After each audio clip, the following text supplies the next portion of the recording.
Assalamualaikum warahmatullahi wabarakatuh. Halo teman-teman, kembali lagi kita pada mata kuliah Struktur Aljabar 2. Kali ini kami dari kelompok 3 yang beranggotakan Alvin Nafiah, Ratri Widaningrum, dan Siti Alafiah akan membahas materi tentang supring dan contoh supring. Apa sih supring itu? Nah, berikut adalah definisi dari supring. Misalkan R yang dioperasikan dengan operasi penjumlahan dan perkalian adalah suatu ring. S bukan himpunan kosong, adalah himpunan bagian dari R atau S subset R bila dengan operasi yang sama, yaitu S dioperasikan dengan operasi penjumlahan dan operasi perkalian membentuk suatu ring, maka S disebut supring dari R. Jadi supring itu adalah suatu ring dalam suatu ring. Ada beberapa teorema dalam supring.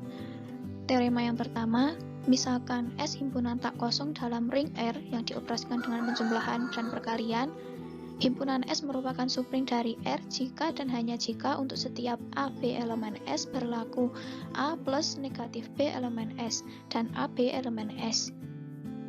Pembuktiannya, pertama kita asumsikan bahwa S adalah supring dari ring R. Akibatnya untuk sebarang A, B elemen S berlaku A elemen S, B elemen S, maka A elemen S dan negatif B juga elemen S, maka berlaku A plus negatif B elemen S. Dan untuk A elemen S, B elemen S, maka AB juga elemen dari S. Yang kedua, kita asumsikan bahwa untuk setiap AB elemen S berlaku A min B elemen S dan A kali B elemen S. Dengan menggunakan sifat-sifat ini diperoleh untuk setiap A elemen S, maka berlaku 0 sama dengan A min A elemen S. Dan untuk 0 elemen S, A elemen S, maka min A sama dengan 0 min A elemen S. Akibatnya untuk A elemen S, B elemen S, maka A plus B elemen S. Sehingga juga berlaku A plus min B elemen S, juga menghasilkan A min B elemen S. Dan dari asumsi A elemen S, B elemen S, maka berlaku juga A kali B elemen S. Jadi S tertutup terhadap operasi penjumlahan dan perkalian. Terdapat elemen netral 0 di dalam S dan setiap elemen di dalam S mempunyai elemen negatifnya di dalam S juga. Selanjutnya, karena S merupakan subset dari R, setiap elemen dari S juga elemen dari R, maka di dalam S juga berlaku sifat komutatif dan asosiatif terhadap penjumlahan, dan di dalam S juga berlaku sifat asosiatif terhadap perkalian, serta berlaku sifat distributif kiri dan kanan. Ini berarti S terhadap operasi penjumlahan dan perkalian yang sama dengan operasi pada R merupakan ring. Berdasarkan definisi supring, S merupakan supring dari R. Lanjut ke teorema yang kedua. Jika S dan T merupakan supring dari ring R, maka S irisan T juga supring dari R.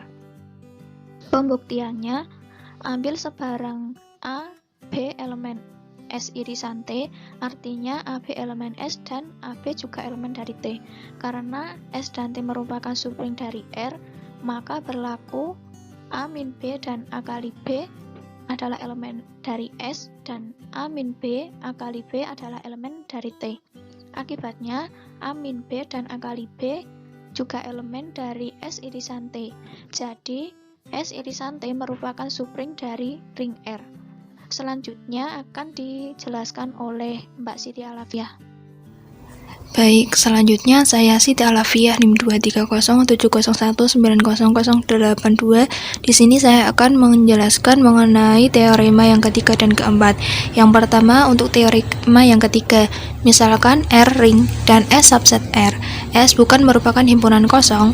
S merupakan supring dari R jika dan hanya jika berlaku yang pertama yaitu AB elemen S, yang kedua AB inverse elemen S untuk setiap A, B elemen S.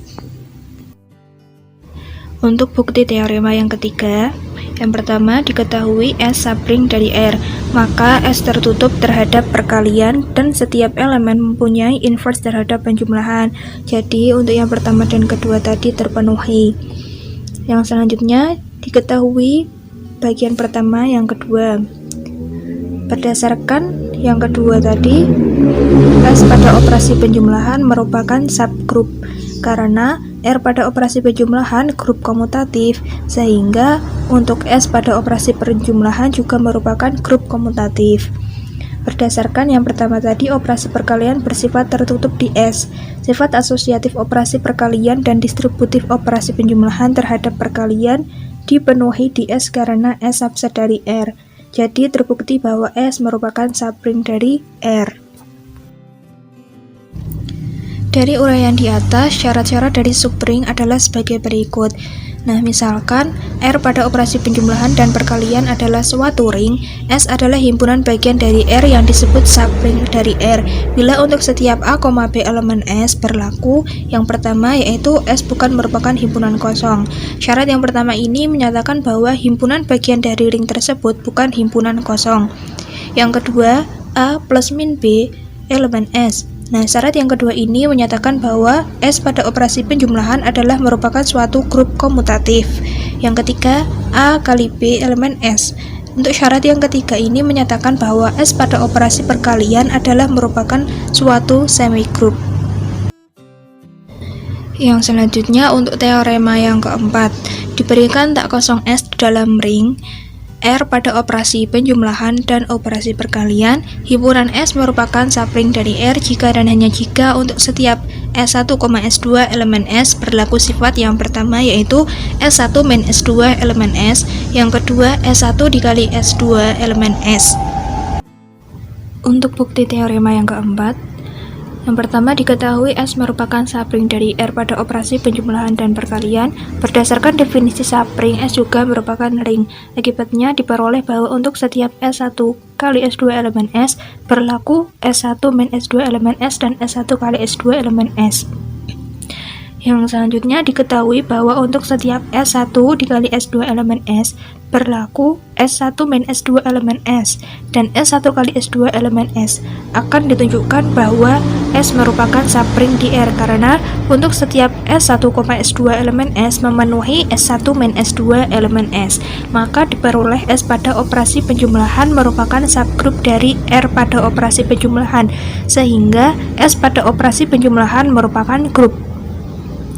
Mengingat R pada operasi penjumlahan grup komutatif, maka S pada operasi penjumlahan juga merupakan grup komutatif. Selanjutnya, karena untuk setiap S1, S2 elemen S berlaku S1 dikali S2 elemen S, jelas bahwa operasi perkalian bersifat tertutup, karena S subset dari R. Sifat asosiatif terhadap operasi perkalian serta sifat distributif kiri dan kanan otomatis terpenuhi. Dengan demikian terbukti bahwa S merupakan subring di R. Untuk lebih jelasnya, teman-teman bisa menyimak penjelasan dari teman saya untuk mengenai contoh dari subring. Selanjutnya, saya Ratri Widaningrum, NIM 038, akan menjelaskan mengenai contoh soal dari subring. Nah, contoh soal yang pertama, selidiki apakah ring himpunan bilangan genap merupakan subring dari ring himpunan bilangan bulat. Nah, penyelesaiannya, G merupakan himpunan dari bilangan bulat genap, atau G sama dengan 2N, di mana N merupakan anggota dari bilangan bulat atau Z. Nah, akan dibuktikan G merupakan subring dari bilangan bulat jika diambil X1 sama dengan 2N1 dengan N1 anggota Z, kemudian X2 sama dengan 2N2 dengan N2 anggota Z, maka X1 dikurangi X2 sama dengan 2N1 dikurangi 2N2. Nah, 2-nya dikeluarkan menjadi 2 dikali N1 min N2, yaitu anggota dari G atau anggota bilangan genap. Karena N1 dan N2 anggota Z, maka N1 dikurangi N2 juga merupakan anggota Z. Kemudian 2 dikali N1 min N2 itu adalah anggota G atau anggota bilangan genap. Selanjutnya X1 dikali X2 sama dengan 2N1 dikali 2N2. Nah, 2-nya dikeluarkan menjadi 2 dikali 2N1N2 itu anggota dari G atau anggota bilangan genap. Karena N1 dan N2 anggota Z, maka N1 N2 itu juga anggota Z. Kemudian 2N1 N2 itu anggota G, maka 2 dikali 2N1 N2 itu juga anggota dari G. Karena syarat 1 dan 2 terpenuhi, maka G merupakan subring dari Z. Kemudian selanjutnya contoh soal yang kedua. Misalkan Z4 adalah 0, 1, 2, dan 3 merupakan suatu ring. Tunjukkan bahwa S 0,2 adalah subring dari Z4. Nah, penyelesaiannya akan ditunjukkan bahwa S 0,2 memenuhi syarat-syarat dari suatu subring. Nah, kita tadi di awal sudah dijelaskan bahwa syarat-syarat dari subring itu ada 3. Yang pertama, S bukan merupakan himpunan kosong. Nah, maka syarat yang pertama ini terpenuhi karena S itu mempunyai 2 anggota, yaitu 0 dan 2. Syarat yang kedua yaitu A plus min B anggota S. Nah, kita punya 0,2 anggota S, maka 2 min 0 sama dengan 2, 2 min 2 sama dengan 0, 0 min 2 sama dengan 2. Nah, operasi tersebut bisa kalian buktikan sendiri dengan tabel Cayley. Sehingga 0,2 ini juga merupakan anggota S.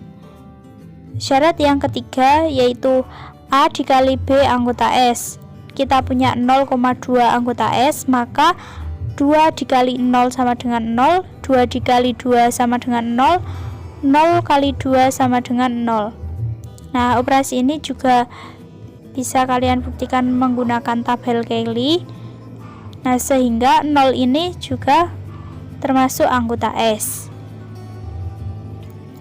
Nah, sehingga syarat 1, 2, dan 3 ini terpenuhi, maka S adalah subring dari Z4. Sekian dari kelompok kami, mohon maaf atas segala kekurangan. Semoga kalian dapat memahami materi yang telah kami sampaikan. Apabila belum paham, bisa ditanyakan di grup. Kami akhiri, wassalamualaikum warahmatullahi wabarakatuh.